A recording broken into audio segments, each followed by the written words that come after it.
اللہ اکبر. آئیے عبادت کا اثر انسان کی زندگی پہ کیا ہوتا ہے، عبادت کا اثر انسان کی زندگی پہ کیا ہوتا ہے، اس کے وجود پہ کیا ہوتا ہے. آئیے میں آپ کو عرض کروں، اور کس طریقے سے گناہ چھوڑنے کی برکتیں انسان کو ملتی ہے. ایک بزرگ تھے، اس بزرگ کو لوگ حضرت مسکی کے نام سے جانتے تھے. مسکی. میں اسی پہ اپنی بات مکمل کروں گا. مجھے خیال تھا کہ شاید امام صاحب کا خطاب ہو رہا ہوگا، اور لیکن پتہ چلا کہ ان کی طبیعت علیل ہے تو وہ نہیں تشریف لائے، اور میں اس لیے آ گیا، نماز پڑھنے کے لیے آ گیا تھا کہ جمعہ کا دن ہے اور فلائٹ لیٹ ہونے کی وجہ سے میں لیٹ پہنچا ہوں شہر میں، تو اس وجہ سے میں نے سوچا کہ مجھے یہاں جماعت مل جائے گی، لیکن پتہ چلا کہ امام صاحب بیمار ہے. تو اللہ تعالیٰ سے دعا ہے کہ اللہ انہیں شفا عطا فرمائے. تو کوئی لمبا بیان میں نہیں کروں گا اس لیے کہ میں خود ہی لیٹ پہنچا ہوں، لیکن آپ کی توجہ چاہتا ہوں. ایک بزرگ تھے، ان کو لوگ مسکی کہتے ہیں. اچھا میں بزرگ کہہ رہا ہوں، آپ اس پہ دھیان دینا ذرا. وہ ولی تھے، لیکن وہ کوئی خانقاہ کے پیر نہیں تھے. وہ نہ کسی کے مرید تھے نہ وہ کسی کے پیر تھے، لیکن بن گئے تھے وہ ولی. میرے اپنے جوانوں کی خاص توجہ، وہ کیا بن گئے تھے؟ ولی. اور کیسے ولی تھے؟ ان کو لوگ مسکی کہتے تھے. مسکی، حضرت مسکی. اس واقعے کو لکھا ہے حضرت امام یافعی رحمۃ اللہ علیہ. اس بندے نے کوئی تہجد نہیں پڑھی پھر بھی ولی بنا. انہوں نے کوئی نفل روزے نہیں رکھے پھر بھی وہ شخص ولی بنا. اس کا کوئی خانقاہی نظام نہیں تھا، نہ وہ کوئی مسجد کا امام تھا، حتیٰ کہ وہ بندہ پڑھا لکھا بھی نہیں تھا، لیکن بنا ولی. اور اس کو لوگوں نے کہا حضرت مسکی. امام یافعی لکھ رہے ہیں. امام یافعی کون ہے آپ کو پتہ ہے؟ حضور غوث اعظم کے مرید کے مرید ہیں، یعنی جنہوں نے غوث پاک کے دیکھنے والوں کو دیکھا ہے، وہ امام یافعی. اور ان کی بات اہل سنت کے نزدیک سند کا درجہ رکھتی ہے. مسکی کہتے ہیں عربی میں، مسک کہتے ہیں عربی میں مشک کو. مشک کو کیا کہتے ہیں؟ مسک. اور مسکی اس لیے کہتے تھے کہ ان کے جسم سے ہر وقت مشک کی خوشبو آتی تھی، وہ مہکتے تھے، وہ مشک کی خوشبو آتی. یہ ان کی کرامت تھی، مشک کی خوشبو سے وہ مہکتے تھے. ایک دن لوگوں نے ان سے پوچھا کہ آپ کے بدن میں یہ خوشبو آتی ہے اور لوگ محسوس کرتے ہیں، جس محفل میں جاتے محفل معطر ہو جاتی ہے، مہک جاتی ہے محفل، کیا وجہ ہے؟ انہوں نے فرمایا کوئی وجہ نہیں ہے، نہ میں تہجد گزار ہوں، نہ میں دن کو روزہ رکھنے والا اور رات بھر کھڑے رہ کر عبادت کرنے والا ہوں، لیکن بس میری زندگی کا ایک ہی عمل ہے، اس نے مجھے یہاں تک پہنچایا ہے. ایک عمل. اس لیے کہ جب ولیوں کا ذکر آتا ہے تو ہمارے اندر ایک خیال پیدا ہوتا ہے نا کہ یہ ولی بنا ہوگا تو اتنے اس نے کلمے پڑھے ہوں گے، حق کی ضربیں لگائی ہوگی، جنگلوں میں مجاہدے اور ریاضتیں کی ہوگی، تب یہ ولی بنا. حالانکہ ولی بنتے ایسے ہی ہیں، راستہ یہی ہے. لیکن بات یہ ہے کہ بعض لوگ برسوں حق کر کے بھی کچھ نہیں ملتا، اور بعض لوگوں کو ایک ہی چیز پر سب کچھ مل جاتا ہے. تو کریم ہی جو ٹھہرا تو کرم کے کیا ٹھکانے، تو نوازنے پہ آئے تو نواز دے زمان. اس کی شان ہے، وہ جس کو جو چاہے عطا کرے. تو لوگوں نے پوچھا کہ آپ مہکتے بہت ہیں، کیا لگاتے ہیں؟ کہا کچھ نہیں لگاتا ہوں، مہکنے کی وجہ صرف ایک ہے، ایک میرا عمل ہے، اور وہ عمل کیا ہے وہ ذرا سن لیں. اسی پہ ان کو ولایت ملی. کہا کہ ہم غریب لوگ تھے، مفلسی تھی، میرے والد نے مجھ سے کہا بیٹا کھانے پینے کو کچھ نہیں ہے، کہیں میں تمہیں مزدوری پہ کام دھام پہ لگا دیتا ہوں. میرے ابا مجھے لے گئے اور ایک کپڑے کی دکان پر جو کپڑے کی شاپ ہوتی، کپڑے کی دکان جہاں کپڑے بکتے ہیں، اس کپڑے کی دکان پر میرے ابا نے مجھے نوکری پہ لگا دیا. لیکن غریبی تھی، مگر وہ بہت خوبصورت تھے. جوانی کی شروعات تھی. اب کوئی ضروری تو نہیں ہوتا نا کہ مالدار بھی اور خوبصورت بھی ہو، کبھی غریب بھی بہت خوبصورت ہو سکتا ہے. اس لیے کہ اللہ حسن و امیری غریبی دیکھ کر تھوڑی دیتا ہے. کبھی بادشاہ کا بیٹا اتنا حسین نہیں ہوتا جتنا کسی مزدور کا بیٹا بھی حسین ہوتا ہے. اللہ کی شان ہے، اس کی تقسیم ہے. تو وہ بہت خوبصورت تھے جوان. کپڑے کی دکان پہ نوکری کرنے لگے. اتفاق ایسا ہوا کہ وہاں سے چند مالدار لڑکیوں کا گزر ہوا بازار سے، اور اس جوان پر ایک لڑکی کی نظر پڑ گئی. نظر پڑنا تھا کہ وہ مالدار لڑکی آوارہ تھی، اس کی فکر آوارہ تھی، گندگی تھی اس کے اندر. تو بس یہ ہوا کہ اس نے اپنی بوڑھی کنیز کو بلایا اور کہا کہ وہ مارکیٹ میں وہ فلاں دکان پہ جاؤ اور اس کے مالک کو لالچ دو کہ ہم بہت سے تھان خریدیں گے، لیکن ہماری جو مالکہ ہے تو وہ بازار میں نہیں آتی، تو اس نوجوان کو بھیجو، کپڑے پسند آئیں گے تو ہم لے لیں گے. اب اتفاق سے چونکہ کاروباری آدمی کو تو لالچ ہوتی کہ جتنا دھندا ہو جائے، جتنا سودا بک جائے. وہ بوڑھی کنیز آئی، اس نے جو وہ اس کے سامنے خوب مبالغہ آرائی کی اور اس نے تھان دیے. تو کہا کہ کسی کو ساتھ میں بھیج دو.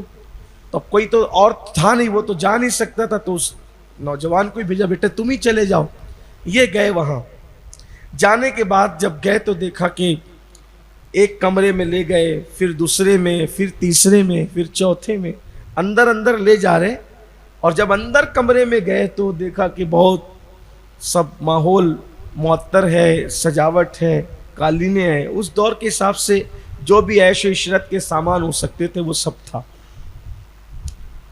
نوجوان نے جیسے کپڑے کے تھان پھینکے، کہا کہ یہ دیکھیے یہ، تو اس کا ہاتھ پکڑ لیا اس لڑکی نے اور کہا کہ کپڑے سے زیادہ خوبصورت تو تم ہو. اور ڈائریکٹ اس لڑکی نے اس کو زنا کی دعوت دی، میرے ساتھ زنا کرو. یعنی کچھ لوگ نفسانی خواہشات، شیطنت اور گندگی میں اتنا ڈوب جاتے ہیں کہ انہیں کوئی حیا ہی نہیں ہوتی. حالانکہ زنا وہ بدترین جرم ہے.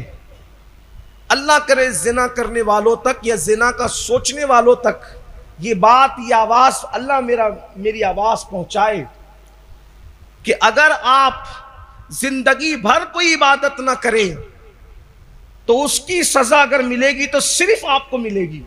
اگر ملی بھی سزا تو اللہ چاہے تو معاف کرے، اور اگر وہ سزا دینے پر آئے، کتنی بھی عبادت آپ نہ کریں، اللہ سزا دینے پہ آئے وہ صرف آپ کو سزا دے گا.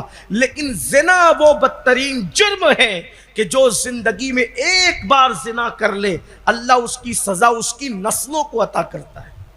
اس کے خاندان میں وہ سزا منتقل ہوتی رہتی ہے، اس کے خاندان میں وہ سزا کی نحوست جاری رہتی ہے. اس لیے ان لوگوں کو یہ بات بتائی جائے جو لوگ 16 سال کی عمر میں زنا کے اڈوں کی طرف جا رہے ہیں، اور بالخصوص مسلم جوان عید کے موقع پر، شب برات کے موقع پر، خوشیوں کے موقع پر. اب ہمارے یہاں بھی تو بہت زیادہ فیشن کا ماحول ہے، بے باکی کا ماحول ہے. چھوٹے چھوٹے لڑکے اور لڑکیاں، ویڈیو آ رہی ہے، یہ آ رہا ہے، وہ آ رہا ہے، دیکھ کر کے طبیعت حیران رہتی ہے. اب تو حالات یہ ہیں کہ ہمارے گھر کی بچیاں ندی کے پار جا کر کے عیش و عشرت کی طرف ڈوب رہی ہیں. باپ کو فکر نہیں، باپ کسی اور کے ساتھ بھیڑا ہوا ہے، بھائی کسی اور کے ساتھ بھیڑا ہوا ہے، اور بچی کسی اور کے ساتھ. کون روکے گا؟ یہ ماحول سب کے گھر کا یہ حال نہیں ہے، لیکن آپ کے سامنے جو ہے شہر کا ماحول آپ کے سامنے. لوگ فخر سے کہتے ہیں گنبد و مینار کا شہر، گنبد و مینار کا شہر. خاک گنبد و مینار کا شہر.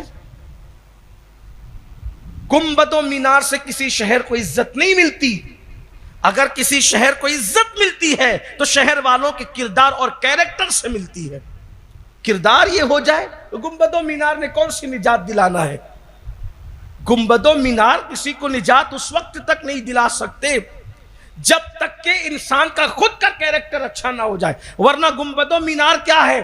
وہاں تو کعبہ تھا، کعبہ جو کعبۃ اللہ شریف کے گود میں پیدا ہوئے تھے، ارد گرد میں پیدا ہوئے تھے، کعبہ کے گرد و نواح میں پیدا ہوئے تھے، لیکن ان کے اعمال اچھے نہ تھے، تو کیا قرآن نے ان کے خلاف آیتیں نازل نہیں فرمائی؟ اللہ نے ان کے خلاف قرآن کے اندر بیان نازل نہیں فرمایا؟ یہ ہوتا ہے انسان کا کردار بہتر ہو، کیریکٹر. اور یاد رکھنا یہ جو گندگی پھیل رہی ہے گھر میں دینی ماحول نہ ہونے کی وجہ سے، گھر میں مذہبی ماحول نہ ہونے کی وجہ سے، گھر میں شریعت کا ماحول نہ ہونے کی وجہ سے، جب باپ اپنے بازو میں بیٹے کو لے کر کے زنا کا منظر دیکھ رہا ہو، باپ اپنی بیٹی کو بازو میں لے کر کے سیریل پہ زنا کے مناظر دیکھ رہا ہو، دکھا رہا ہو، پھر یہی حالات ہونے جو ہو رہے ہیں. اور یاد رکھنا اس بدبو پہ اگر آپ کنٹرول نہ کریں گے حالات بڑے بھیانک ہوں گے. اس لیے کہ کسی کا گھر جلے اور ہم نہ بجھائیں تو پھر ہمارا گھر بھی محفوظ نہیں رہے گا. آگ کی کوئی آنکھ نہیں ہوتی، آگ کے کوئی کان نہیں ہوتے، آگ کی کوئی عقل نہیں ہوتی، وہ تو بس جلانا جانتی ہے. دوست و دشمن وہ سب کو جلا کے خاکستر کرتی. اس لیے اللہ کے بندو دین کی طرف پلٹو، اللہ کے خوف کی طرف پلٹو، اپنے گھروں میں مذہبی ماحول بناؤ. صرف جمعہ مسجد آنے سے کوئی مسئلہ حل نہیں ہوگا. خود بھی مسجد کے پابند بنو، اپنے بچوں کو بھی پابند بناؤ، اور گھر سے نکلو تو یہ تنبیہ کر کے نکلو کہ بیوی بھی نماز پڑھے اور بیٹیاں بھی نماز پڑھے. خود کا صرف نیک بن جانا آپ کو نجات نہیں دلائے گا جب تک کہ پورے گھر میں مذہبی اور اسلامی ماحول قائم نہ کر دیا جائے. تو عرض کر رہا تھا، اختصار سے بات مکمل کروں، کہ اس کا ہاتھ پکڑ لیا اس لڑکی نے، کہا کہ آپ میرے ساتھ معاذ اللہ زنا کریں. اس نے زنا کے الفاظ سنے تو کانپ گیا. اس لیے کہ جو اللہ سے ڈرتے ہیں، ہائے ہائے، زنا تو بہت دور کی چیز ہے میرے بھائی. جو عورتوں کو پاپ کی نظر سے دیکھتے ہیں، صرف پاپ کی نظر سے عورتوں کو دیکھتے ہیں، جب وہ مریں گے تو مرنے سے پہلے اللہ ان کا ایمان چھین لے گا. اس بات کا خطرہ ہے. ان کی زبان پہ کلمہ جاری نہیں ہوگا مرنے سے پہلے. چکر مکر آنکھوں کو آوارہ جو کر رکھے، ان کو یاد رکھنا چاہیے ہمیں مرنا بھی ایمان پر، ایمان پہ. دنیا کے سامنے عزت دار بننے کی کوئی ضرورت نہیں ہے. اگر عزت دار بننا ہے تو اللہ کی بارگاہ میں بنو. وہ دیکھ رہا ہے ہمیں اور ہر وقت دیکھ رہا ہے. بہرحال اس نے سنا، وہ کانپ گیا. جب وہ کانپ گیا تو اس نے سوچا کہ کروں کیا. اس لڑکی نے کہا اگر میں جو کہہ رہی ہوں تو وہ نہیں کرے گا تو پھر میں نے اتنا چلانا ہے اور اتنا آواز دینا ہے کہ پورا محلہ جمع ہوگا اور تیرا اور تیرے شریف باپ کا نام بدنام ہوگا. یا تو زنا کرو یا تو بدنامی لو. اب اس کے سامنے دو آپشن تھے، یا بدنام ہو جاتا، زندگی بھر سر اٹھا کے جی نہیں سکتا اس کا باپ. شریف لوگوں کے لیے بدنامی بہت موت سے بھی بدتر ہے. بدماش لوگوں کو تو کوئی فرق ہی نہیں پڑتا، ان کو کہے ایک گال پہ مارو تو دوسرا گال تیار رہتا ہے، چلو اس پہ بھی مار لو، ہے نا. لیکن شریف آدمی کے لیے بڑے تقاضے ہوتے ہیں، بڑے تقاضے. اس کے گھر سے زور سے آواز آ جائے تو بھی وہ ڈرتا ہے بیچارہ، میری عزت نہ چلی جائے. اس لیے کہ عزت جانا کس کی؟ عزت داروں کی عزت جانا ہے. جن کو عزت ہی نہیں ہے، جو عزت والے ہی نہیں ہیں، ان کا جانا کیا ہے؟ ان کا تو کچھ بھی نہیں جانا. تو اس نے کہا، سوچا کہ دماغ میں کہ کروں کیا. ایک طرف عزت، دنیا کی عزت، اور ایک طرف اللہ کی بارگاہ کی عزت. زنا کرتا ہوں تو اللہ کی یہاں ذلیل ہو جاتا ہوں، نہیں کرتا ہوں تو مخلوق میں ذلیل ہوتا ہوں. اس کے دماغ میں فوراً ایک بات آئی. اس نے کہا اچھا تم جو کہو گی میں کرنے تیار ہوں، لیکن اس وقت تو مجھے حاجت پیشاب کی، استنجا کی ہے، استنجا کی حاجت ہے. میں کیا کروں؟ ایسے تو نہیں کر سکتا نا. کہ اس نے کہا، اس جوان نے کہا کہ مجھے پیشاب ہے، استنجا کی حاجت ہے، تو میں استنجا کی حاجت میں تمہاری حاجت کیسے پوری کروں گا؟ مجھے پیشاب کو جانے دو. وہ بہت ہوشیار تھی کیونکہ بدکار ہوشیار. اس نے کہا تجھے باہر نہیں جانے دوں گی، میرے چھت کے اوپر، میرے بلڈنگ کے، میرے محل کے چھت کے اوپر ایک بیت الخلا بنا ہوا ہے، اوپر جا. اب یہ بندہ جب اندر گیا تو اس کو تھوڑی دیر سوچنے کا موقع ملا کہ بچوں کیسے. سوچا کہ چھلانگ لگا دو، ادھر سے کود جاؤں. کہا کودیں گے تو بھی بدنام ہوں گے کہ یہ کودا کیوں، ہاتھ پیر ٹوٹے گا تو پھر مسئلہ تو ہوگا.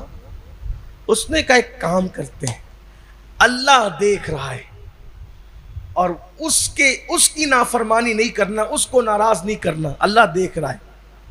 ایک کام کرتے ہیں، ایک ہے گناہ کی گندگی، ایک ہے گناہ کی گندگی اور ایک ہے پاخانے کی گندگی، ایک ہے غلاظت کی گندگی، میلے کی گندگی، اور ایک ہے گناہ کی گندگی۔ میلے کی گندگی اگر جسم پہ لگ جائے ایک دو بالٹیوں سے، ایک دو مشکیزے سے تو صاف ہو جائے گی، لیکن اگر گناہ کی گندگی لگ گئی تو 7 سمندر بھی اس کو دھل نہیں سکتے۔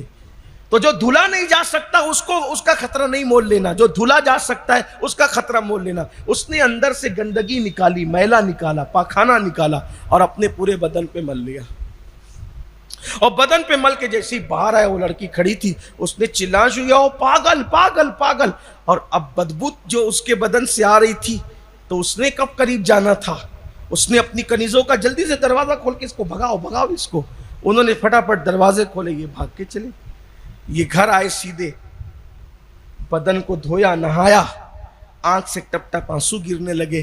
اللہ تیرا شکر ہے کہ تو نے مجھے کتنے بڑے گناہ سے بچا لیا۔ اور پھر شام ہوئی، رات آئی، بستر پہ لیٹے تو آنکھ لگی، خواب میں خوبصورت چہرہ، کہنے لگے واہ تم نے گناہ سے کیسا اپنے آپ کو بچایا، گویا کہ تم نے سنت یوسفی پہ عمل کیا۔ زلیخا نے بھی دعوت دی تھی اسی گناہ کی، یوسف بھاگے تھے، لیکن وہ تو پیغمبر تھے، معصوم تھے، وہ معصوم تھے، اور تم تو معصوم نہیں، لیکن پھر بھی اللہ نے تم پہ کیسا کرم کیا کہ تم بھاگے۔